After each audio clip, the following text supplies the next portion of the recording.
I give way to the honourable gentleman. There is no doubt that the Prime Minister has in many ways achieved substantial success for the economy. There is one statistic that I understand is not, however, challengeable, and that is that over her 11 years, the gap between the richest 10% and the poorest 10% in this country has widened substantially. That's right. How can she say at the end of her chapter of British politics that she can justify many people in a constituency such as mine being relatively much poorer off, much less well housed, and much less well provided than it was in 1979? Surely she accepts that is not a record that she or any Prime Minister can be proud of. Mr. Speaker, all levels of income are better off than they were in 1979. But what the honourable member is saying is that he would rather the poor were poorer, provided the rich were less rich. That way you will never create the wealth for better social services as we have. And what a policy! Yes, he would rather have the poor poorer, provided the rich were less rich. That is a Liberal policy. Yes, it came out. He didn't intend it to, but he did. I give way to the honourable gentleman. I'm extremely grateful. The Prime Minister is aware that I detest every single one of her domestic policies and have never hid that. And I think that the honourable gentleman knows that I have the same contempt for his socialist policies as the people of East Europe who have experienced it have it for theirs.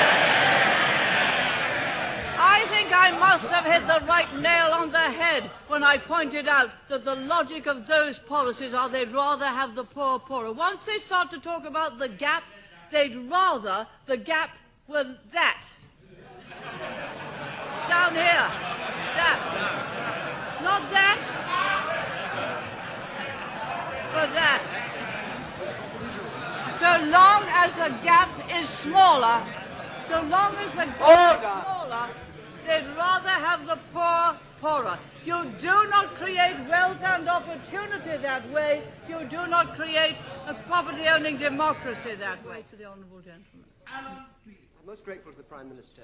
Will she tell us whether she intends to continue her own personal fight against a single currency and an independent central bank when she leaves office? No, she's going to be the governor. On the present structure,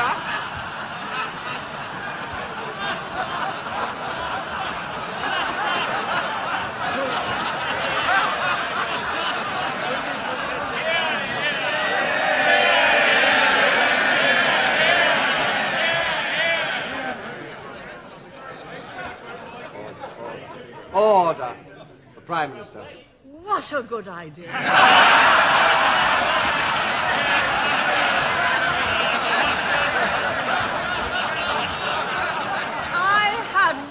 Of it.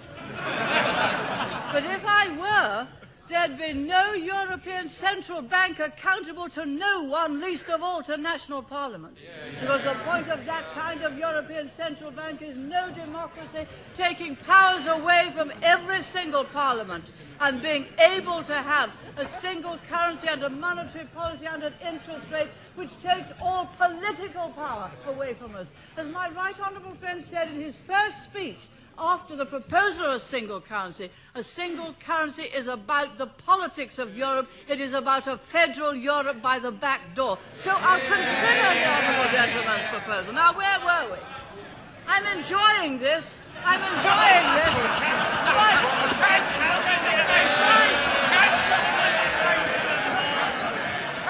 Order.